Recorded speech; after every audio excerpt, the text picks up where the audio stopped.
Salam intelektual. Perkenalkan, nama saya Deswati Nababan. Saya mahasiswa semester 5 Fakultas Psikologi Universitas Islam Riau. Dalam pertemuan video ini, saya akan membahas tentang materi psikologi komunikasi, di mana topik pembahasan saya adalah tentang komunikasi intrapersonal. Kata orang, komunikasi itu adalah percakapan antara dua orang atau lebih, di mana dalam percakapan itu ada pembahasan ataupun topik pembahasan yang harus diselesaikan. Sedangkan dalam pertemuan ini kita akan membahas tentang komunikasi intrapersonal. Apa itu komunikasi intrapersonal? Ternyata menurut teori, komunikasi itu adalah proses penyampaian informasi ataupun stimulus informasi secara simbolik kepada orang lain. Nah, stimulus informasi itu seperti apa? Stimulus informasi yang dimaksud di sini berupa pengetahuan, ide, pengalaman, pemikiran, atau mungkin perasaan yang disampaikan secara simbolik. Nah, simbolik yang dimaksud di sini adalah verbal ataupun non-verbal. Itu dapat kita artikan dalam bentuk tutur kata atau mungkin gestur tubuh atau ekspresi, mimik ataupun bahasa tubuh kita sendiri. Sedangkan intrapersonal itu adalah salah satu jenis dari komunikasi intrapersonal namanya. Salah satu jenis ini adalah komunikasi pada diri sendiri, di mana biasanya orang melakukan ini di depan kaca. Tujuan dari orang melakukan komunikasi intrapersonal ini biasanya untuk berpikir, bernalar, menganalisa, atau mungkin meningkatkan kepercayaan diri, memotivasi diri, meningkatkan kesadaran diri sehingga dapat melakukan introspeksi diri atau mungkin berenung. Nah, kita udah tahu apa itu komunikasi intrapersonal. Sekarang kita akan membahas tentang apa saja yang ada dalam komunikasi intrapersonal itu, atau unsur-unsur apa yang terdapat dalam intrapersonal itu sendiri. Nah, kita akan bahas elemen-elemen dari komunikasi intrapersonal ini. Yang pertama yaitu decoding. Decoding ini adalah informasi yang ada dalam otak kita itu kita proses lagi, kita buat menjadi lebih masuk akal gitu. Informasi ini sudah ada di dalam otak kita dan kita buat menjadi masuk akal. Yang kedua itu integrasi. Integrasi ini adalah elemen di mana kita menempatkan informasi yang baru kita dengarkan ke informasi yang sudah ada dalam otak kita, yaitu kita melakukan seperti perbandingan atau mungkin persamaan, sehingga informasi yang baru kita dengarkan dapat kita satukan dengan informasi yang sudah ada, yang sudah kita ketahui terlebih dahulu. Selanjutnya adalah memori, di mana memori ini adalah tempat penyimpanan informasi yang sudah kita perbandingkan, yang sudah kita sama-samakan dengan informasi yang sudah kita ketahui. Ya, bisa kita menyimpannya di tempat penyimpanan ataupun di dalam memori kita dalam jangka pendek ataupun jangka panjang gitu. Kalau kita menyimpan informasi itu dalam jangka pendek, maka informasi itu dapat kita lupakan atau mungkin informasi itu kurang penting untuk kita.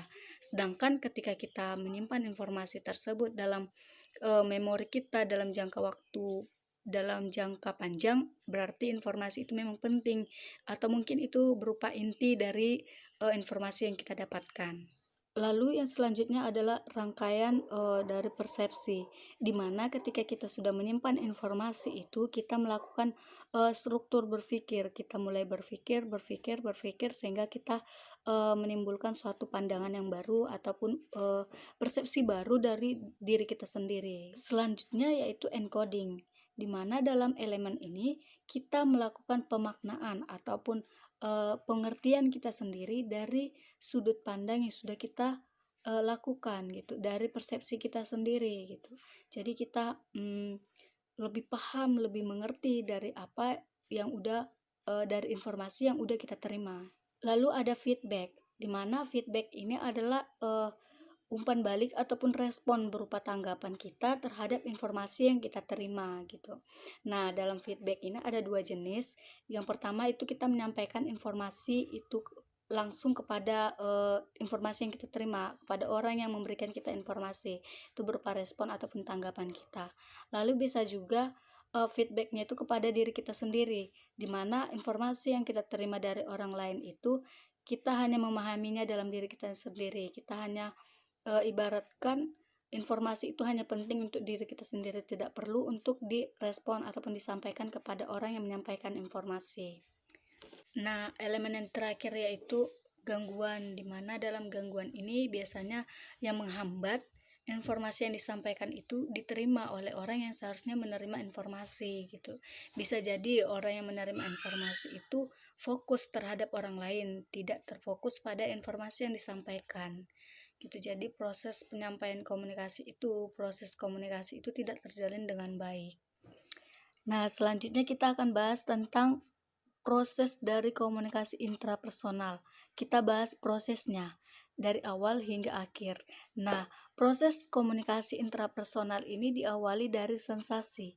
Sensasi ini adalah adanya stimulus yang direspon oleh organ tubuh kita ataupun indera panca indera kita, lalu stimulus itu dikirim kepada otak.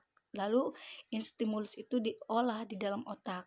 Nah, stimulus apa yang kita terima dari pada indera kita? Stimulus itu dapat berupa dua jenis. Yang pertama itu internal dan eksternal. Yang internal ini adalah stimulus yang ada dari dalam diri seseorang, dapat berupa konsep diri atau mungkin motif pribadinya atau mungkin sikapnya. Sedangkan dalam stimulus eksternalnya itu dapat berupa objek atau peristiwa yang terjadi dari luar tubuh seseorang, di mana dia menanggapi apa yang ada di lingkungan dia berada gitu. Nah, proses yang kedua yaitu persepsi, di mana informasi ataupun stimulus yang disampaikan ke otak maka dimasukkan ke dalam saraf yaitu saraf pusat kita pada saraf peripheral, di mana dalam proses ini kita menyeleksi informasi ataupun stimulus yang udah kita terima gitu. Jadi kita lebih fokus pada inti komunikasi kita, itu inti dari stimulus yang telah diterima gitu. Kita lebih merespon informasi yang paling penting dari beberapa informasi yang sudah kita terima. Ketika kita sudah mempersepsikan ataupun menyimpulkan, mengerti akan informasi, maka informasi tersebut kita masukkan ke dalam memori. Ini adalah tempat pemrosesan yang ketiga. Dalam memori ini kita menempatkan informasi itu pada 3 bagian. Yang pertama kognitif, emosional, dan fisiologis. Di mana dalam konteks kognitif kita menempatkan informasi itu ketika informasi itu dalam bentuk pengetahuan atau intelektual gitu. Lalu ketika kita menerima informasi itu dalam berupa perasaan atau mungkin yang berbaur dengan emosional, maka informasi itu kita kategorikan, kita simpan dalam kategori emosional. Lalu yang selanjutnya itu tentang informasi yang kita terima itu dalam bentuk fisiologis, mungkin dari aktivitas otak kita, aktivitas kita, atau mungkin kegiatan kita berolahraga atau apa gitu. Jadi informasi itu kita simpan dalam penyimpanan informasi fisiologis kita. Dan itu dapat kita dari ketiga konteks ini kita dapat menyimpannya dalam memori jangka panjang maupun memori jangka pendek. Nah, tempat pemrosesan ataupun akhir dari proses komunikasi intrapersonal ini adalah transmisi ataupun berpikir, di mana dalam ketika informasi kita sudah simpan, kita dapat menyampaikan kepada orang yang sama ataupun kepada orang lain. Kita mentransmit ataupun memberikan informasi itu kepada orang lain, atau mungkin mentransmit pada diri kita sendiri. Kita hanya menyimpan informasi itu pada diri kita sendiri, kita memahami diri kita sendiri itu. Mungkin itu proses dari komunikasi intrapersonal. Nah, selanjutnya kita akan bahas tentang teori-teori ataupun aspek-aspek dari teori komunikasi intrapersonal. Yang pertama yaitu tentang teori message design logic, yaitu perancangan pesan itu, dimana ketika kita menyampaikan informasi, kita merancang informasi itu tersebut, merancang informasi yang harus kita sampaikan gitu. Kita membuat pola ataupun bernegosiasi dalam diri kita apa yang ingin kita sampaikan gitu. Kita memperkirakan apa yang ingin kita sampaikan. Kita mengumpulkan informasi yang akan kita sampaikan. Selanjutnya adalah teori tentang akomodasi komunikasi, di mana dalam teori ini dinyatakan bahwa kita itu mampu memodifikasi perilaku kita, melakukan perubahan cara bicara kita ketika kita berbicara dengan orang yang berbeda dengan kita. Berbeda seperti apa? Berbeda seperti suku ataupun agama atau mungkin bahasanya yang berbeda. Kita langsung memahami ataupun menempatkan diri kita agar kita bisa berkomunikasi dengan beliau begitu. Teori pengurangan ketidakpastian bahwa ketika kita berkomunikasi, kita itu sudah memprediksi apa yang akan kita katakan, bagaimana respon orang yang kita ajak bicara begitu. Itu menurut teori ketidakpastian. Nah, sehingga ketika menyampaikan informasi itu kita itu tidak lagi canggung ataupun kita sudah mengetahui bagaimana nanti reaksi dari lawan bicara kita. Apakah mereka nyaman atau tidak ketika kita melakukan komunikasi dengan orang tersebut. Sekarang kita ada di akhir pembahasan dalam video pertemuan ini. Jika ada kekurangan dalam penyampaian materi, kami minta maaf. Sekian dan terima kasih. Salam intelektual.